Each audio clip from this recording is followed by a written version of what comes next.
बिस्मिल्लाहिर्रहमानिर्रहीम। अस्सलाम वालेकुम नाज़रीन, मैं हूं जावेद चौधरी।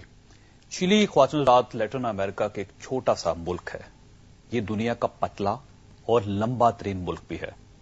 इसकी शमाल से जनूब तक लंबाई 4270 किलोमीटर है, जबकि मशरिक से मगरब मोटाई सिर्फ 427 किलोमीटर है।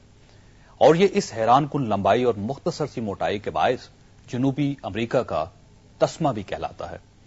चिली अपने एक साबिक आमर जनरल पिनोशे और तांबे के वसी ज़खायर की वजह से पूरी दुनिया में मशहूर है। चिली में तांबे की हजारों की तादाद में कानें हैं और इन कानों की वजह से यह तांबे की सरजमीन भी कहलाता है।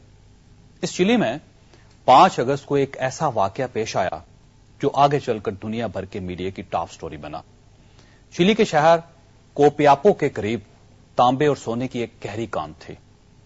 5 अगस्त को 33 कानकुन काम के लिए इस कान में उतरे। ये लोग जब जमीन की सतह से 2300 फीट नीचे पहुंचे तो अचानक ऊपर से पत्थर गिरे और पूरी की पूरी कान बैठ गई और यूं ये 33 कानकुन कान में फंस गए। हुकूमत को मालूम हुआ तो गवर्नमेंट ने कान में ड्रिल करना शुरू कर दी, लेकिन पहाड़ को ड्रिल करके 2300 फीट तक नीचे जाना बहुत मुश्किल था। हुकूमती इदारे 18 दिनों तक मुसलसल ड्रिल करते रहे, यहां तक कि 23 अगस्त को ये लोग गार के अंदर एक छोटा सा कैमरा भिजवाने में कामयाब हो गए। इन्हें उस वक्त मालूम हुआ कि कान में मौजूद 33 कानकुन जिंदा भी हैं और ये लोग वहां काम भी कर रहे हैं। ये खबर मिलने के बाद चिली की हुकूमत ने इन लोगों को जिंदा सलामत बाहर निकालने का फैसला कर लिया।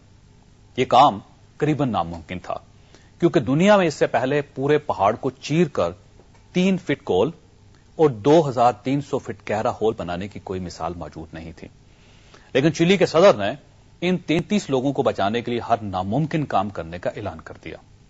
सदर के ऐलान के बाद सबसे पहले इन लोगों तक खुराक, कैमरा और टेलीफोन पहुंचाने के लिए पहाड़ में 3 छोटे छोटे सुराख किए गए। इन सुराखों के जरिए इन लोगों को माया शक्ल में खुराक भी पहुंचाई जाती थी और इनके लवाहिकीन से बात भी करवाई जाती थी। इसके बाद चिली की हुकूमत ने दुनिया भर से ड्रिलिंग की मशीनरी मंगवाई, ऑस्ट्रेलिया और स्पेन से खुदाई की जदीद तरीन टेक्नोलॉजी हासिल की और इस नामुमकिन काम पर जुट गई।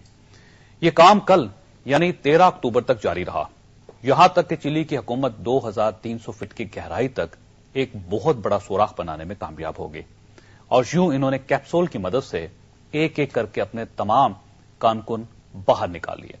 ये 70 दिन दुनिया की तारीख में अनोखे 70 दिन थे। इन 70 दिनों में चिली का सदर रोज इस कान पर पहुंचता था, रोज अपने कानकुनों के साथ टेलीफोन पर गुफ्तगू करता था, उनके खाने पीने के बंदोबस्त का जायजा लेता था और उन्हें तसल्ली देता था। इन 70 दिनों में दुनिया भर का मीडिया भी वहां मौजूद रहा और दुनिया के तमाम बड़े चैनल्स ने इस वाकये को भरपूर कवरेज भी दी। चिली जैसे मुल्क और इस छोटे से मुल्क की हुकूमत ने अपने 33 लोगों को बचाने के लिए न सिर्फ $22 मिलियन खर्च किए, बल्कि इसने साबित कर दिया कि मुल्कों और कौमों के लिए इनके शहरी कितने कीमती होते हैं। चुनांचे इस वाकये के बाद चिली का सदर और इनकी सियासी जमात दोनों मुल्क में मजीद मकबूल हो चुकी हैं। ख्वाह साहब, एक तरफ यह दुनिया है जिसमें चिली जैसे गरीब मुल्क अपने चंद कानकुनों को बचाने के लिए कोशिश और खिदमत की नई तारीख रकम कर देते हैं, और दूसरी तरफ हमारी हुकूमत सैलाब के शिकार 2 करोड़ लोगों को तबाही और बर्बादी में छोड़कर अपने सदर को इंसाफ से बचाने में मसरूफ हो जाती है। यूं महसूस होता है हुकूमत की नजर में सैलाब के हाथों बर्बाद होने वाले 2 करोड़ लोग इतने अहम नहीं हैं जितने अहम एनआरओ की जद में आने वाले चंद लोग हैं। आप हुकूमत की बेहिसी मुलाहिजा कीजिए, उधर 2 करोड़ लोग खुले आसमान तले पड़े हैं और इधर हुकूमत अपनी मर्जी का चेयरमैन नैब लगा रही है और अपोजिशन वर्दलिया दोनों इसको गैर आईनी तकर्रर करार दे रही हैं और इस पर शोर भी मचा रही हैं। मैं इस सिलसिले में सिर्फ हुकूमत को इल्जाम नहीं दूंगा, मैं इसमें अपोजिशन को भी कसूरवार समझता हूं, क्योंकि अपोजिशन लीडर चौधरी निसार अली खान मुसलसल 4 दिन से चेयरमैन नैब की तकर्री को सुप्रीम कोर्ट में चैलेंज करने के दावे कर रहे हैं, लेकिन आज शाहिद औरकज़ई अपोजिशन से बाजी ले गए। इन्होंने अपोजिशन से पहले सैयद दीदार हुसैन की तकर्री को सुप्रीम कोर्ट में चैलेंज कर दिया। लिहाजा यूं महसूस होता है कि अगर हुकूमत अपने मामलात में संजीदा नहीं है तो अपोजिशन के कॉल ऑफ फेयर में भी बहुत बड़ा तजाद है। ये जलसों और प्रेस कॉन्फ्रेंसों में तो धाड़ते हुए दिखाई देते हैं, लेकिन असल फोरम जहां पर आकर इन मसलों ने हल होना होता है, یہ ان کا رخ نہیں کرتے، یہ اس طرف نہیں جاتے۔